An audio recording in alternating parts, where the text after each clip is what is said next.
Assalamualaikum warahmatullahi wabarakatuh.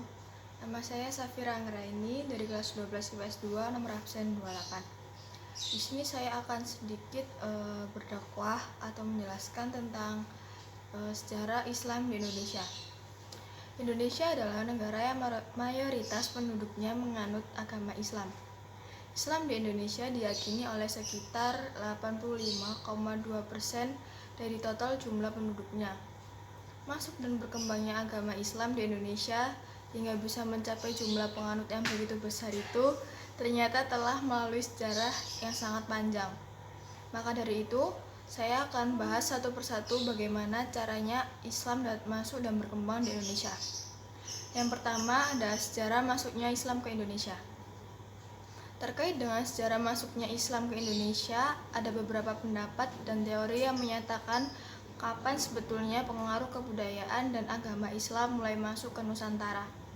Yang pertama, sebagian ahli sejarah menyebut jika sejarah masuknya Islam ke Indonesia sudah mulai sejak abad ke-7 Masehi. Pendapat ini didasarkan pada berita yang diperoleh dari para pedagang Arab.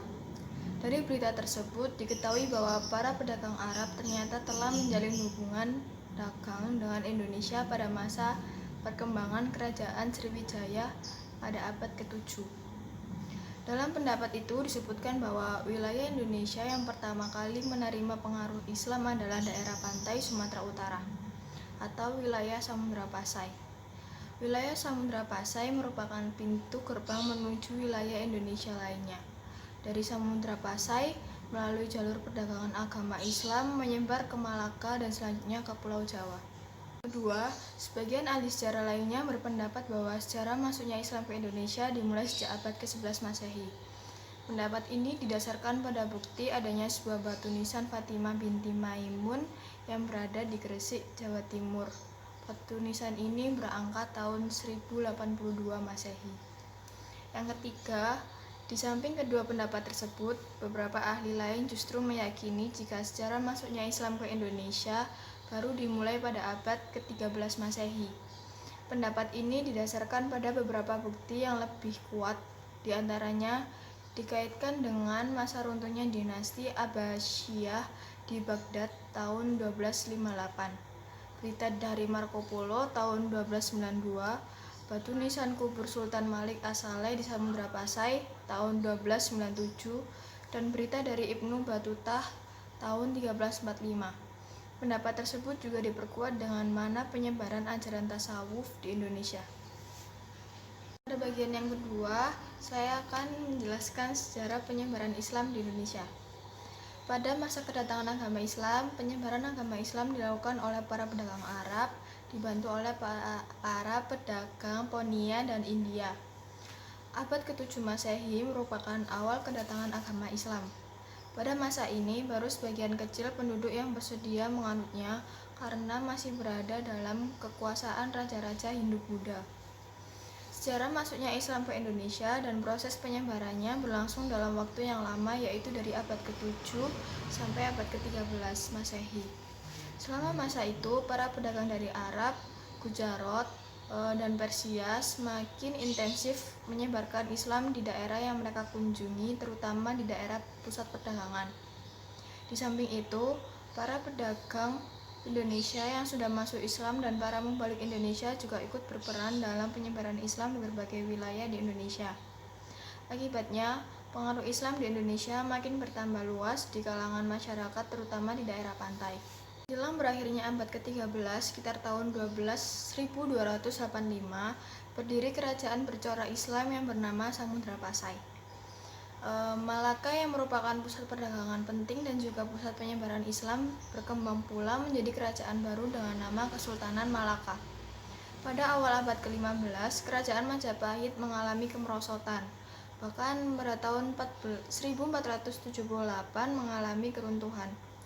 Banyak daerah yang berusaha melepaskan diri dari kerajaan Majapahit. Pada tahun 1500, Demak berdiri sebagai kerajaan Islam pertama di Jawa.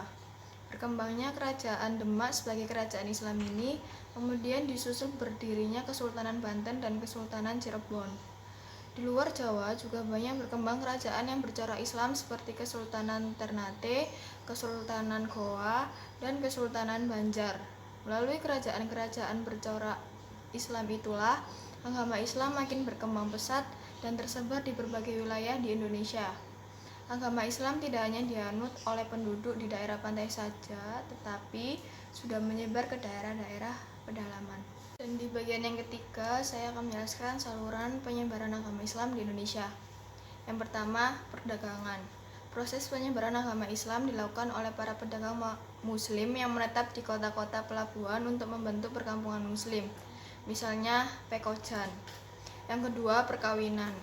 Proses penyebaran agama Islam dilakukan dengan cara seseorang yang telah menganut Islam menikah dengan seseorang yang belum menganut Islam, sehingga akhirnya pasangan itu ikut menganut agama Islam. Yang ketiga, dakwah. Proses penyebaran Islam yang dilakukan dengan cara memberi penerangan tentang agama Islam, seperti yang dilakukan Wali Songo dan para ulama lainnya. Yang keempat, pendidikan. Proses ini dilakukan dengan mendirikan pesantren guna memperdalam ajaran-ajaran Islam yang kemudian menyebarkannya. Di bagian yang keempat, ada alasan agama Islam mudah diterima di Indonesia. Yang pertama, syarat masuk Islam sangat mudah karena seseorang dianggap telah masuk Islam jika ia telah mengucapkan kalimat syahadat. Yang kedua, pelaksanaan ibadah sederhana dan biayanya murah. Yang ketiga, agama Islam tidak mengenal pembagian kasta. Yang keempat, aturan-aturan dalam Islam bersifat fleksibel dan tidak memaksa. Yang kelima, penyebaran agama Islam di Indonesia dilakukan secara damai, tanpa kekerasan, dan disesuaikan dengan kondisi budaya yang ada. Sekian yang dapat saya sampaikan. Bila ada salah kata, mohon dimaafkan. Assalamualaikum warahmatullahi wabarakatuh.